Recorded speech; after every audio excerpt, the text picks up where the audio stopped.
Good evening, everyone. My name is Annamaria Enenajor. I'm a criminal defense and constitutional lawyer, and I'm also the director for the Campaign for Cannabis Amnesty. The Campaign for Cannabis Amnesty is an organization that has been lobbying the government since it announced that it would legalize cannabis to expunge the records of individuals that have criminal records for convictions for possessing marijuana, for simple possession of marijuana in small amounts. It is estimated that 500,000 Canadians currently have a criminal record for cannabis possession. There is nothing in the current legislation that contemplates what will happen to these Canadians. Groups like the one that I'm a part of have been advocating to the government to expunge these records because it's so important that these Canadians be allowed to get their lives back on track. I'm happy to announce that tomorrow the federal government will make an announcement outlining plans to give pardons to Canadians who have been convicted of simple possession of marijuana of 30 grams or less.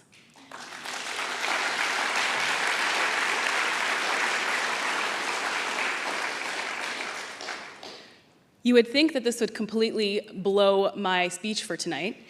However, I think it's really important for us to understand why this move is so important and where we've come from. In the heyday of reefer madness, cannabis possession was an offense that could lead to significant jail time. Today, most people convicted of simple, nonviolent possession offenses are more likely to receive the lowest sentences available in our criminal justice system. This shift reflects the fact that our courts and our society have come to the recognition that the direct harms caused by this offense are virtually non-existent. The impact of these convictions, however, are far-reaching. A conviction for cannabis possession can limit employment prospects in volunteer positions. It shows up unexpectedly in child custody proceedings and in applications for community and board positions.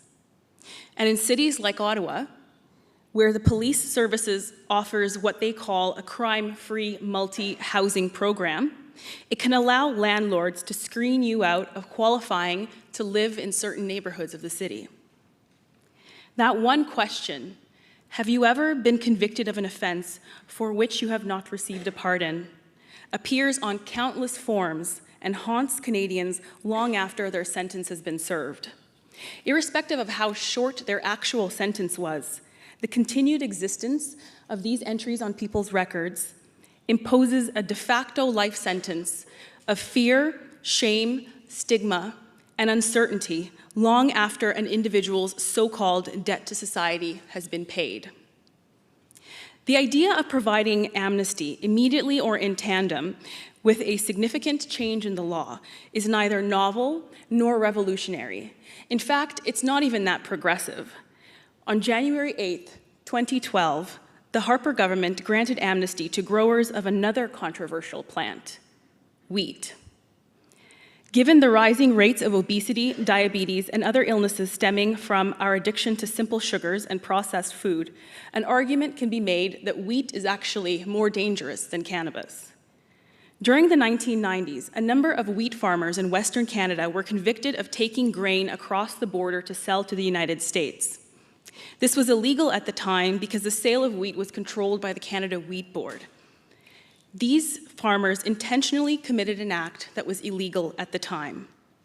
When legislation was passed under the Harper government, stripping the Wheat Board of its monopoly of the sale of wheat, Mr. Harper immediately announced from a farm in Kindersley, Saskatchewan, that he was granting pardons to all of those farmers convicted in the 1990s. These were his words. These people are not criminal. They are our fellow citizens. What is a criminal if not a person who has been charged and convicted of an offense? The language of Mr. Harper, these people are not criminals, betrays an idea that the question of who is and who is not a criminal goes beyond simply whether a person has committed a crime. It betrays the idea that certain people will not be criminal even if they've committed a criminal offense. The flip side of this assumption is that there are people who will always be criminal regardless of what they do. where criminality is defined not because you have committed a criminal act, but because you fit the stereotype of what a criminal is, injustice results. This is where systemic racism creeps into the Canadian criminal justice system. Anti-Black and anti-Indigenous racism and stereotypes means that despite similar rates of consumption of cannabis across the country, racialized Canadians and Indigenous Canadians are disproportionately arrested and convicted for cannabis possession. These numbers are staggering. In Vancouver, Indigenous people are nearly seven times more likely than white people to be arrested for cannabis possession. In Regina, Indigenous and Black people are arrested for cannabis possession 7 and 5 times more often than white Canadians. In Halifax, Black people were over 4 times more likely to be arrested for cannabis possession than white Canadians. Socioeconomic differences also dictate outcomes in our criminal justice system and define who is and who is not a criminal. Last year, Justin Trudeau admitted that his late brother was once charged with marijuana possession, and then it was their father's connections and resources that made the charges go away. How can people have faith in a criminal justice system if it does not reflect the maxim, innocent until proven guilty, but rather reflects the maxim, guilty unless rich and white?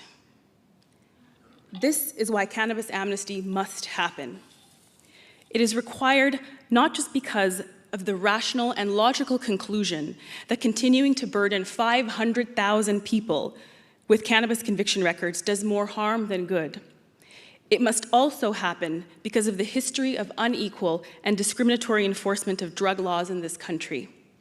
This history gives rise to a moral duty to make good on the promise of equality that is enshrined in our Constitution. It is a promise that all Canadians are equal before and under the law, even those who have committed a criminal offense. To borrow the words of Mr. Harper, these people are not criminals. They are our fellow citizens. Thank you.